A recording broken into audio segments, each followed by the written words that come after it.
I'm gonna be honest. I did not expect to have to make this video under these conditions. I have been working pretty diligently to actually get to the bottom of the problem with the 5700 XT, the 5600 XT, the 590s, and every AMD GPU that's been having issues. And unfortunately, along the way, there was a bit of misinformation going around. And due to the circumstances that are going on with Nvidia, I think this is the time for this video. Because honestly, I believe that what's going on is the exact same thing that AMD had to deal with last year. And to be completely honest, AMD got a bad reputation for it, and Nvidia probably is also getting a bad reputation for it. But at the same time, what's going on is a bigger issue than you would expect. So let's get into it.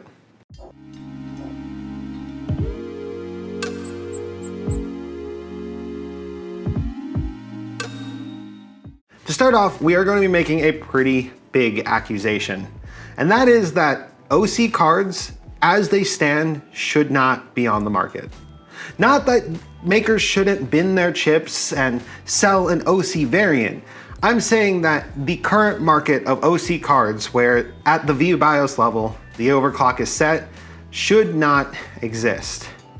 And believe it or not, this is actually the issue that was plaguing all of the AMD GPUs. In fact, it's still plaguing AMD GPUs because unfortunately there's been a lot of red herrings in this problem. And I'm watching the same thing happen to Nvidia. For those who are not informed, the 30 series launched and the 3080 is randomly crashing to desktop. Now, immediately, people were to look at the reference design and compare it to how certain AIBs had their cards, and noted that there was a capacitor change on some models that were crashing. But some of the models with the correct capacitors were not crashing. Actually, they're called PCAPs, so I don't know if they're really capacitors. I'm not really an electrician, but what I am is a PC enthusiast who's been dealing with this for a year.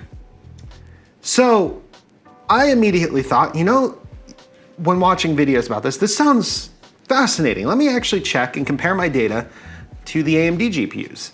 And when I did, I actually found that every single AIB actually followed AMD's reference spec to the T. So that eliminated that problem there.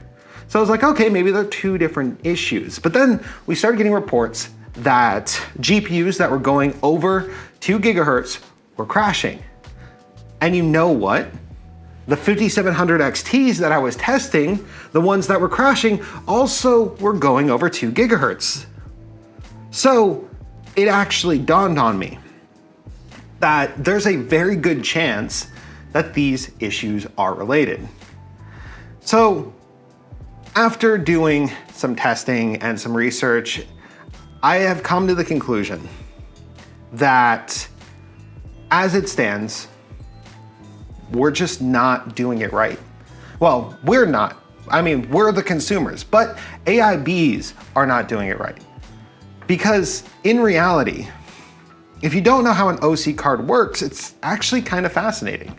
The way an OC card works is the companies, let's say MSI, takes the GPU and they test it and they run voltage through it and they see how high it will go before it crashes. That then gets a grade that's either, an A grade or a B grade, sometimes even C grades. And those GPUs are then used in either their OC, their high-end OC, or sometimes just their standard line. All of these GPUs will always hit the base spec. And when those GPUs hit those base specs, they're good to go as a base GPU. And the overclocked ones are then sold as overclocked GPUs.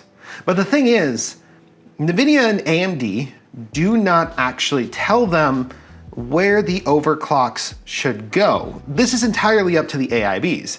In fact, this is one of those things that's so perplexing because AMD, this generation, actually did tell us what the overclock specs were, and they still pushed past them. So for those who didn't actually follow the 5700 XT, the 5700 XT actually clocks in at 1900 megahertz is the typical boost clock, but can be overclocked to 2 gigahertz or 2000 megahertz. And at that speed, it's actually stable. Like 2000 megahertz is no problem for most AMD 5700 XTs. In fact, AMD binned and sold them as collector's editions for the 5700 XT. So we knew that they could hit that target, but then companies like MSI pushed it further to 2015, I think is the exact clock speed that mine came at. And my card had issues. But not only my card had issues, hundreds of thousands of GPUs had issues. And the one thing they have in common, the one thing I've asked my viewers to tell me, the one thing that I can pull data on and see fairly consistently is every single OC 5700 XT is having problems at those temperatures. I put a water block on mine and I'm still having problems after we break past AMD spec. Now, you may be saying, well, maybe it's just a bad overclocker. No, actually, the GPU, when I properly overclock it, is perfectly fine. I can actually take it even higher. I have taken it even higher. Mine is actually clocked at 2150 megahertz, so 2.15 gigahertz. And it's stable at those clock speeds, and there's no crashing. But I also have it liquid cooled, and I've also adjusted voltages. I've done things to make it overclock like this. And unfortunately, what's happening is the AIBs are slapping these overclocks on these cards after they validate them in a controlled environment, and they're getting into people's hands after they've sat in warehouses, after they've been handled and manhandled by UPS, USPS, or even Amazon's own fulfillment center. And then they get to you, you put it in your computer, and then they're not quite hitting it. And it's not MSI's fault that they're not perfect when they get to the user. But at the same time, it shouldn't really be a problem, especially because in reality, they're running outside of NVIDIA and AMD spec as is. That's what's happening with this launch. That these cards weren't quite validated right. They were clocking a little too high and they were crashing. So here's the point of this video. Don't buy an overclocked card unless you're willing to, downgrade it. Now, I do know NVIDIA has put out a driver that did actually lower the boost clocks, which allow the cards to remain stable. And companies like Asus are currently actually doing things to allow the GPUs to remain stable. The tough cards were reviewed quite favorably. And MSI also did do a pretty good job from what I understand, also supporting this and making sure that the problems are addressed. And MSI offers MSI Afterburner, which allows you to undervolt the card if the problem persists. AMD actually gives you all these tools in their driver package to just, fix it yourself. But, and there is a big but here. All of this is just kind of the Band-Aid solution. Because here's the real problem. These cards shouldn't be sold with an overclock to begin with. And I know that's gonna piss off some people because some people don't wanna overclock manually, but hear me out. Would we be hearing this problem if your card out of the box did not come with an overclock? No, we wouldn't. We wouldn't have had the same problem with AMD either. AMD wouldn't have gotten the bad reputation, NVIDIA wouldn't have gotten the bad reputation. In fact, actually, if you look at the search history for the 5700 XT crashing or all of the other AMD GPUs crashing, you'll actually see that it happened after AIB versions of the 5700 XT came out. Now, why that kind of correlated to, the 590 having problems, it all comes down to AMD's boost algorithm. It actually became way more aggressive after a certain point.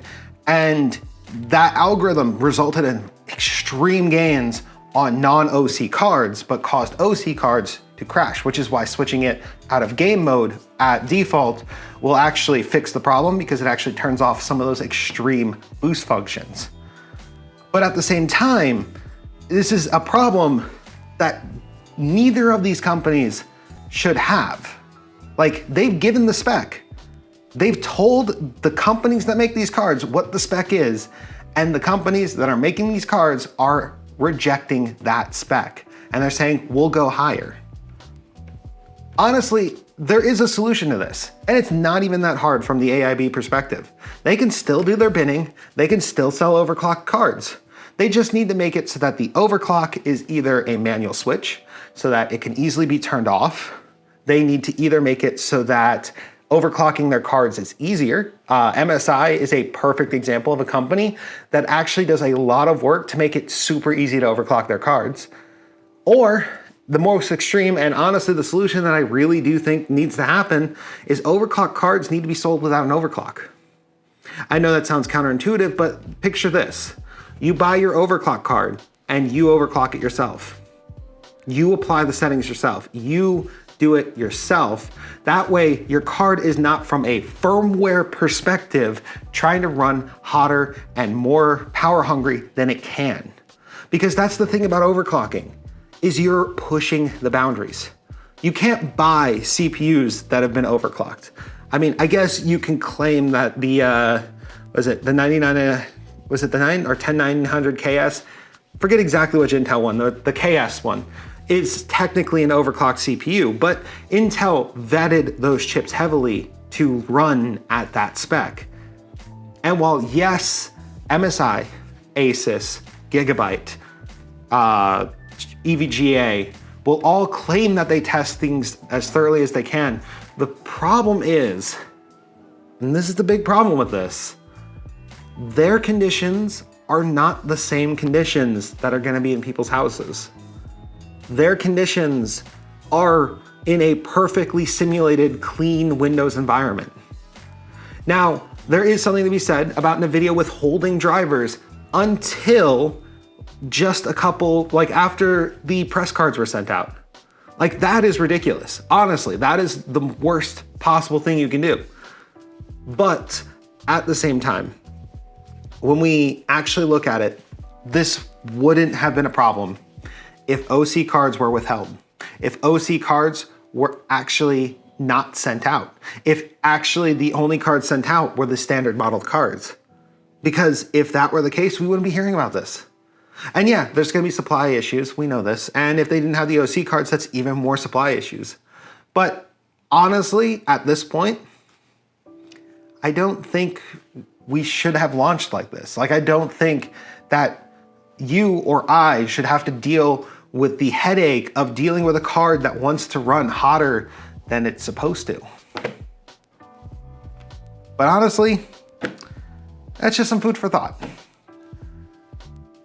I really have investigated this thing thoroughly, and I really do have a lot of data on this, and I don't really know how to put it in a video format. So I'm gonna leave a bunch of links down below to sources that I've seen during the AMD debacles and the drivers. And of course, videos of us actually fixing and doing the drivers in case you're actually, looking for a fix on that. Overall, I don't think that what's going on for AMD or Nvidia is really their fault entirely, but they're not helping, if that makes sense. So yeah, thank you guys for watching. If you enjoyed watching this video, you can leave a like, comment, subscribe. Honestly, I do content like this all the time. And as soon as the 3080 actually is available and is not, in a state of limbo, I will be happy to test this card, liquid cool it, and do exactly the same kind of thing I did with the 5700 XD. But until then, I'm Wolfie, and I don't know how to end videos, so Wolfie, out.